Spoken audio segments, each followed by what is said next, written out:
Online store பழனியுடைய நிச்சயதார்த்தம் நின்று போச்சு அப்படிங்கிற சோகத்தில் பழனிவேலு எல்லாத்தையுமே மறந்துட்டு கடையில் இருக்கார். அங்கே வரப்போகிற எல்லாருமே பழனிவேல்கிட்ட, என்ன பழனிவேலு உன் நிச்சயதார்த்தம் நின்று போச்சாமே, கேட்கும் போதே ரொம்ப கஷ்டமாக இருக்குப்பா அப்படின்னு வெந்த பொண்ணில் வேலை பாய்ச்சுற மாதிரி எல்லாருமே அதை பற்றி கேட்குறாங்க. அதில் பழனிவேலு ரொம்பவுமே கஷ்டப்படுறாரு. அப்போது அங்கே வந்து கதிர், என்னம்மாம்மா ஏன் இங்கே இருக்க நீ, எல்லாரும் கேட்குறது ஒரு மாதிரி இருக்குல்ல, நீ வா நம்ம கொஞ்சம் வெளியே போயிட்டு வரலாம் அப்படின்னு கதிர் கூப்பிட்றாங்க. பழனியும், எங்கடா கதிர் கேட்குற, மாமா நான் சொல்கிறல மாமா, ஏன் எங்கே சொன்னதான் வருவியா, நீ என் கூட வா மாமா அப்படின்னு கூப்பிட்றாரு. பாண்டியனும், டே பழனி அவன் தான் கூப்பிட்றான்ல அவன் கூட போ. மாமா எங்கே கூப்பிட்றான்னு தெரியுமா, எங்கே அவன் போகிறது, ஏன் அவனா அமெரிக்காவுக்கு கூப்பிட போகிறான், அவன் கூட போடா, அதெல்லாம் அவன் பார்த்துப்பான், நீ போயிட்டு நைட்டு வா, வீட்டுக்கு வா, இனிமேல் கடைக்கு வரவானா. என்னம்மா சொல்கிறீங்க, அப்போ வியாபாரம், ஆமாம் பெரிய கப்பல் வியாபாரம், நான் பார்த்துக்கிறதெல்லாம், நீ கிளம்பு போ அப்படின்னு சொல்ல, இங்கே பழனியும் வழி இல்லாமல் கதிர் கூட கிளம்புறாரு. உடனே பாண்டியனை, அந்த செந்தில் நிற்கிறான்ல அவனு அழைச்சிட்டு போங்க, அப்பா வியாபாரம் அப்போ அதை நான் பார்த்துக்கிறேன், நீங்கள் கிளம்புங்க 3 பேரும் போங்க அப்படின்னு சொல்ல, செந்திலும் ஜாலியாக பழனி அழைச்சிட்டு வெளில போகிறாங்க.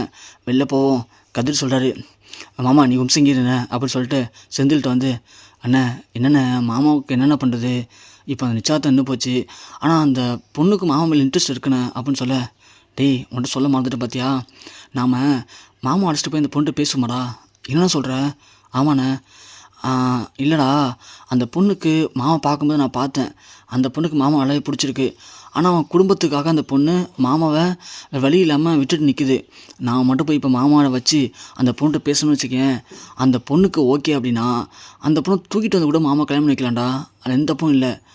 அண்ணே நீ சொல்கிறதெல்லாம் ஓகேண்ணே, அதுக்கு மாமா ஒத்துக்க மாட்டார், நான் முதல்ல போயிட்டு அந்த பொண்ணுக்கிட்ட மாமாவை பிடிச்சிருக்கான்னு நம்மளை கேட்போம்டா, அதெல்லாம் ரைட்டுண்ணே, ஆனால் அந்த பொண்ணு வீட்டில் போய் எப்படி பார்க்குறது, டேய் நேத்தி வரும்போது மீனா அந்த பொண்ணு நம்பர் வாங்கிட்டு வந்திருக்காடா, என்ன சொல்கிற உண்மையாவா, ஆமாண்டா கதிர், இரு மீனா கடிக்கிறேன் அப்படின்னே செந்தில் மீனா கடிச்சு, மீனா நேத்தி நம்ம மாமாவுக்கு ஒரு பொண்ணு பார்க்க போனோம்ல, ஆமாங்க அந்த பொண்ணுகிட்ட நீ நம்பர் வாங்கிட்டு வந்தல, ஆமாம் கொடுத்துச்சு, அந்த நம்பரை கொஞ்சம் சொல்ல, ஏங்க என்ன பண்ண போகிறீங்க, அட நீ சொல்லு மீனா நான் பார்த்து சொல்கிறேன் அப்படின்னு சொல்லிட்டு செந்தில் இங்கே மீனாட்ட அந்த பொண்ணு நம்பர் வாங்குறாங்க.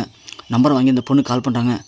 ஏங்க இந்த மாதிரி நாங்கள் பொண்ணு பார்க்க வந்தோம்ல, ஆமாம் சொல்லுங்கள், இது மாதிரி எங்கள் மாமா உங்கள்கிட்ட பேசணும்னு சொல்கிறாரு, கொஞ்சம் உங்கள் தெருக்கு வெளியில் இருக்கிற கோயிலுக்கு வரீங்களா, ஏங்க எங்கள் வீட்டு தெரிஞ்சால் பிரச்சனை எடுங்க, இங்கே பாருங்கள் நான் திரும்பவும் சொல்கிறேன், எங்கள் மாமாவுக்கு உங்களை பிடிச்சிருக்கு, எங்களுக்கு உங்களை அத்தையாக கொண்டு வரணும்னு நினைக்கிறாரு, எங்களுக்கும் உங்களை பிடிச்சிருக்கு, உங்களுக்கு எங்கள் மாமா பிடிச்சிருக்கு அப்படின்னா அந்த கோயில் வரைக்கும் வாங்க, உங்கள்கிட்ட ஒரு முக்கியமான விஷயம் பேசணும் அப்படின்னு சொல்ல, அவங்களும் வந்து கிளம்பி வீட்டில் வந்து இது மாதிரி பக்கத்தில் கோயிலுக்கு போய்ட்டு வரமான்னு சொல்கிறாங்க.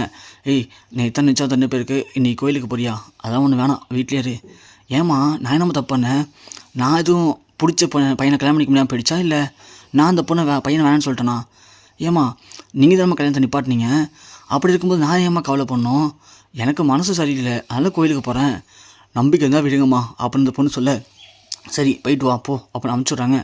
இங்கே பழனி கதிர் செந்தில் 3 பேரும் கிளம்பி நேராக அந்த கோயிலுக்கு போயிடுறாங்க. அந்த பொண்ணு வருது. அந்த பொண்ணை பார்த்ததும் பழனி கேட்குறாரு, டேய் இந்த பொண்ணு யார் இங்கே வர சொன்னது, மாமா நாங்கள் தான் வர சொன்னோம், ஏன்டா இந்த பொண்ணு இங்கே வர சொன்னீங்க, மாமா ஒரு நிமிஷம் இரு மாமா நான் சொல்கிறது கேளு அப்படின்னு சொல்லிட்டு அந்த பொண்ணு வந்ததும், சொல்லுங்க என்ன பேசணும்னு சொன்னீங்க, ஏன் வர சொன்னீங்க அப்படின்னு சொல்ல, மாமா நீ இங்கே இல்லை மாமா அப்படின்னு சொல்லிட்டு செந்திலும் கதிரும் அந்த பொண்ணு தனியாக அழைச்சிட்டு போகிறாங்க.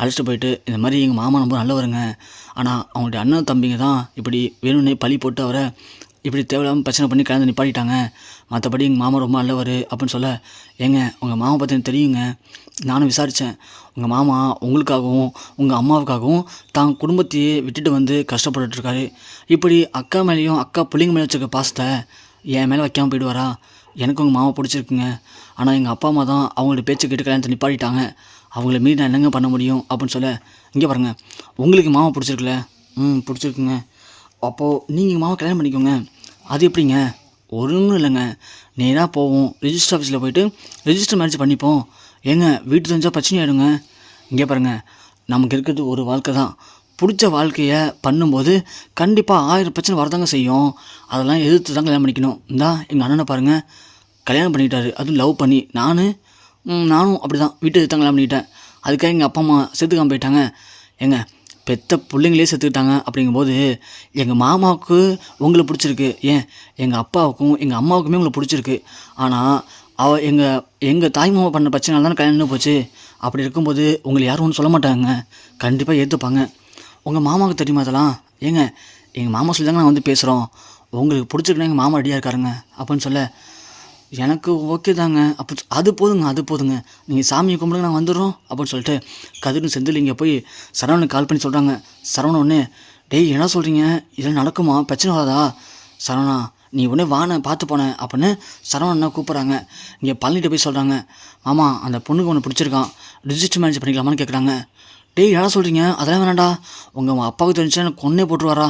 ஐயோ மாமா என்ன மாமா நீ இன்னும் சின்ன குழந்தையாகவே இருக்க, உனக்கு வயசாகிட்டுருக்கு மாமா, இதை விட்டால் வேறு வழி தெரியல, நீ இந்த பொண்ணை கல்யாணம் பண்ணிக்கோ மாமா, அதுதான் இவங்க தான் எனக்கு அத்தை, நான் முடிவு பண்ணிட்டேன் மாமா, நீ என்ன சொல்ல வர அப்படின்னு சொல்ல, டேய் எனக்கு இந்த பொண்ணை பிடிச்சிருக்குடா, அதுக்காக ரிஜிஸ்டர் மேட்ச்லாம் பண்ணா மாமா, ஏன் உங்கள் அண்ணனை பார்த்து பயப்படுறியா? டேய் அவங்கள பார்த்து நான் ஏன்டா பயப்பட போகிறேன், அவனும் நடக்கிறானுங்க, அப்போது அவங்க பண்ண முடியாதுன்னு சொல்லி நிப்பாட்டினாங்க, அப்போது அவங்க மத்தியில் நீ கல்யாணம் பண்ணி வாழ்ந்து கட்ட வேணாமா, சொல்கிறது கேளு மாமா, நீ கல்யாணம் பண்ணிக்கோ மாமா அப்படின்னு சொல்கிறாங்க. சரிடா, ஆனால் எங்கே எப்படி பண்ணுறது அம்மா, அதான் நான் பார்த்துக்குறேன் அப்படின்னு சொல்லிட்டு செந்தில் ஒன்று இங்கே மீனா கால் பண்ணி சொல்கிறாரு. மீனாவும் என்னங்க சொல்கிறீங்க, உண்மையாவா? ஆமாம் மீனா, நீ உடனே ரிஜிஸ்டர் ஆஃபீஸ் போயிட்டு டோக்கனை மட்டும் போடு, மற்றபடி தாலிலாம் வாங்கி வை, நான் உடனே மாமா அடிச்சவங்க வந்துடுறேன் அப்படின்னு சொல்லவும் மீனாவும் இங்கே நேராக ரிஜிஸ்டர் ஆஃபீஸ் போயிடுறாங்க. இங்கே சரவணன் வந்துடுறாரு. சரவணன், கதிர், செந்தில், அப்புறம் பழனி, அந்த பொண்ணு 4 பேர் சேர்ந்து நேராக ரிஜிஸ்டர் ஆஃபீஸ் போகிறாங்க. ரிஜிஸ்டர் ஆஃபீஸ் போனதும் அங்கே மஞ்சள் கயிறை வச்சு 2 பேர் சாட்சி கழுத்துலாம் போட்டு ரிஜிஸ்டர் மேரேஜ் பண்ணுறாங்க. ரிஜிஸ்டர் மேரேஜ் பண்ணி முடித்ததும் இங்கே பழனி வழியும் அந்த பொண்ணையும் அழைச்சிக்கிட்டு 5 பேரும் வீட்டுக்கு வராங்க. பார்த்தா அப்போ தான் பாண்டியன் சாப்பிட்டுட்டு கடைக்கு போகலான்னு சொல்லி கிளம்புறாரு. பார்த்தா இங்கே பழனி வெளில பொண்ணு வந்து நிற்கிறத பார்த்து செம்ம ஷாக்காக வர்றாரு. உடனே இங்கே பழனியை பார்த்து கேட்குறாரு, டேய் பழனி என்னடா பண்ணியிருக்க? உடனே கதிர், அப்பா மாமாவுக்கு அந்த பொண்ணு பிடிச்சி போயிருக்கு, அந்த பொண்ணுக்கு மாமா பிடிச்சி போயிடுச்சு, அந்த பொண்ணு மாமா தான் கல்யாணம் பண்ணிப்பேன், இல்லைனா சூசைட் பண்ணிப்பேன்னு சொல்லி மாமாவுக்கு ஃபோன் பண்ணி அழுதாங்க, வேறு வழி தெரியல, நாம் இந்த பண்ணவே இல்லையப்பா, அதான் ரிஜிஸ்டர் மேரேஜ் பண்ணி வச்சிட்டோம் அப்படின்னு சொல்ல, கரெக்டாக சத்தியில் முத்துல அப்போ தான் வெளில வராங்க. வெளில வந்து பழனியை பார்த்துட்டு, டேய் பழனி என்ன காரியண்டா பண்ணியிருக்க, அண்ணனுக்கு தான் அங்கே இருக்குன்னு சொன்னோம்ல, எங்கள் கூட வந்துடுறா, உன் கல்யாணத்தை எவ்வளோ பெருசாக பிரம்மாண்டமாக பண்ணுறோன்னு சொன்னோம், ஏன்டா அப்படி பண்ண அப்படின்னு கேட்க, யார் நீங்களாடா, நீங்களே எனக்கு அண்ணனா, நீங்கள் தான் எனக்கு எதிரிங்களே, நல்லபடியாக பண்ணோடைய கல்யாணத்தை நாரடிச்சு ஊர் ஃபுல்லாக என் பேரை டேமேஜ் பண்ணிவிட்டு எனக்கு நீங்கள் கல்யாணம் பண்ண போகிறீங்களா? எங்கே எனக்கு கல்யாணம் பண்ணி வச்சா இந்த சொத்தை 3ஆக பிரிக்க வேண்டியதாக இருக்குமோ அப்படின்னு நினச்சி தானே எனக்கு கல்யாணம் பண்ணாமலே என்னை டம்மியாக வச்சுருந்தீங்க. உங்களுக்காகவே தான் நான் கல்யாணம் பண்ணேன், உங்களுடைய மூஞ்சில் கறியை பூசுன்னு தான் கல்யாணம் பண்ணேன், உங்களுடைய திட்டு நிறைவேறக்கூடாது தான் கல்யாணம் பண்ணியிருக்கேன், இவ தான் என் பொண்டாட்டி, நான் எப்படி பண்ண கல்யாணம், நான் கல்யாணம் பண்ணதை அதிகாரப்பூர்வமாக சட்டப்படி ரிஜிஸ்டர் பண்ணியிருக்கேன், ரிஜிஸ்டர் மேரேஜ் பண்ணியிருக்கேன், இனிமேல் உங்கள் யாராலையும் கல்யாணத்தை நிப்பாட்டணும்னு நினைச்சிங்களே, கல்யாணத்தை நிப்பாட்டி தான் நிப்பாட்டிட்டு போங்கடா, இதுமாரி இவ தான் என் பொண்டாட்டி அப்படின்னு பழனியில் சொல்லவும், உடனே இங்கே பாண்டியன், என்ன பண்ணி இப்படி பண்ணிவிட்ட மாமா, என்னை மன்னிச்சிடுங்க மாமா, எனக்கு ஒரு வழி தரல மாமா, நீங்கள் எனக்கு எப்படியாப்பட்ட பொண்ணை பார்த்தாலும் இவனுங்க விட மாட்டானுங்க மாமா, கண்டிப்பாக அங்கே வந்து ஏதாவது ஒரு பிரச்சனை கொடுத்து அதை நிப்பாட்ட தான் மாமா பார்ப்பானுங்க, அதுதான் மாமா வேறு வழி தெரியுமா, நான் பண்ணிட்டேன் மாமா அப்படின்னு சொல்ல, இங்கே கரெக்டாக கோமதி வந்துடுறாங்க. டேய் பழனி பரவாயில்லடா, எப்படி கல்யாணம் பண்ணிட்டல, எனக்கு அதிக சந்தோஷம் தான்டா அப்படின்னு சொல்ல, பாண்டிய ஒன்று, அப்புறம் என்ன கோமதி ஏன் நிற்க வச்சு பேசிகிட்டு இருக்க, போய் ஆழத்தை எடுத்துருவா, இங்கே ஏகப்பட்ட கண்ணு போட்டுடுச்சு, ஆழத்தை எடுப்போம் அப்படின்னு சொல்ல, இங்கே முத்துவும் சத்தியவலுக்கும் என்ன பண்ணுறதுன்னு தெரில, பழனி இப்படி ஒரு காரியத்தை பண்ணோன்னு சொல்லி எதிர்பார்க்காத முத்துவும் சத்தியவலும் அப்படியே வாயடிச்சு போய் நிற்கிறாங்க.